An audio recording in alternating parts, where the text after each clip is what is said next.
Bulletin లో breaking news. Delhi liquor కేసులో వినోద్ చౌహాన్ ను ఈడీ కోర్టులో హాజరుపరచగా 3 రోజులు ఈడీ కస్టడీకి రౌస్ అవెన్యూ కోర్టు అనుమతి ఇచ్చింది. గోవాకు చెందిన వినోద్ చౌహాన్ ను ఈడీ నిన్న గోవాలో అరెస్ట్ చేసింది. లిక్కర్ పాలసీ, మనీ లాండరింగ్ కేసులో నిందితుడిగా వినోద్ చౌహాన్ ఉన్నారు. ఎక్సైజ్ పాలసీ కేసులో ఏజెన్సీ అరెస్ట్ చేసిన 18వ వ్యక్తి వినోద్ చౌహాన్.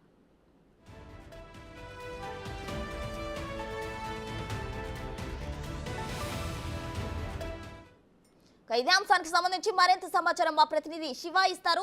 శివ, చెప్పండి. అయితే దీనికి ఇప్పుడైతే ప్రస్తుతం ఈడీ చౌహాన్ ను అరెస్ట్ చేయడం జరిగింది. అతనికి సంబంధించి రౌస్ అవెన్యూ కోర్టు కస్టడీకి కూడా అనుమతి ఇచ్చినట్లు తెలిసింది. ఓవరాల్ డీటెయిల్స్ ఏంటి శివ?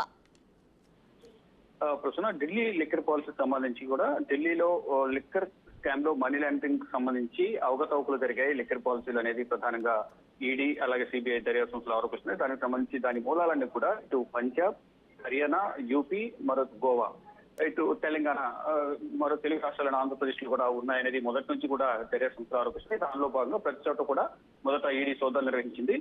రీసెంట్ గా గోవాకు సంబంధించి గతంలో కూడా రాజేష్ మల్హోత్రాను కూడా గతంలో అరెస్ట్ చేశారు. తర్వాత ఆమ్ ఆద్మీ పార్టీకి సంబంధించి సన్నిహితంగా ఉన్న రాజేష్ మల్హోత్రాను, ఇప్పుడు మళ్ళీ గోవాకు సంబంధించిన మరొక వ్యక్తిని వినోద్ చౌహాన్ కూడా ఈడీ అరెస్ట్ చేసింది. ఈ రోజు అంటే గోవాలో అరెస్ట్ చేశారు. అరెస్ట్ చేసిన తర్వాత రౌజవెన్యూ కోర్టులో ఈ రోజు హాజరుపరిచిన తర్వాత 4 రోజులు ఈడీ కస్టడీ కోరిన నేపథ్యంలో రౌజవెన్యూ కోర్టు న్యాయమూర్తి కావేరి బవేజ 3 రోజుల ఈడీ కస్టడీకి ఇచ్చారు. అంటే ఇప్పటి వరకు కూడా అంటే వినోద్ చౌహాన్ ముందు వరకు కూడా మొత్తం ఢిల్లీ లిక్కర్ పాలసీ కేసులో 17 మందిని అరెస్ట్ చేసింది. వినోద్ చౌహాన్ తో కలిసి మొత్తం 18కి చేరింది.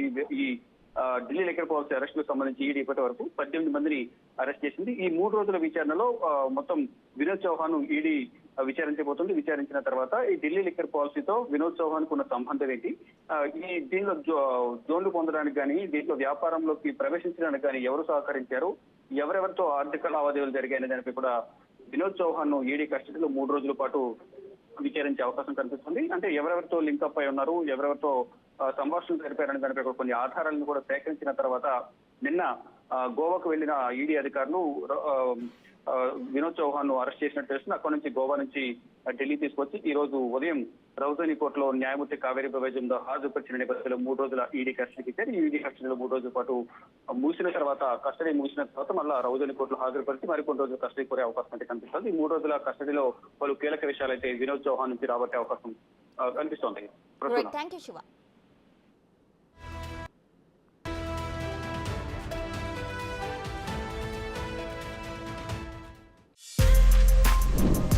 For more videos like this, subscribe Big TV channel.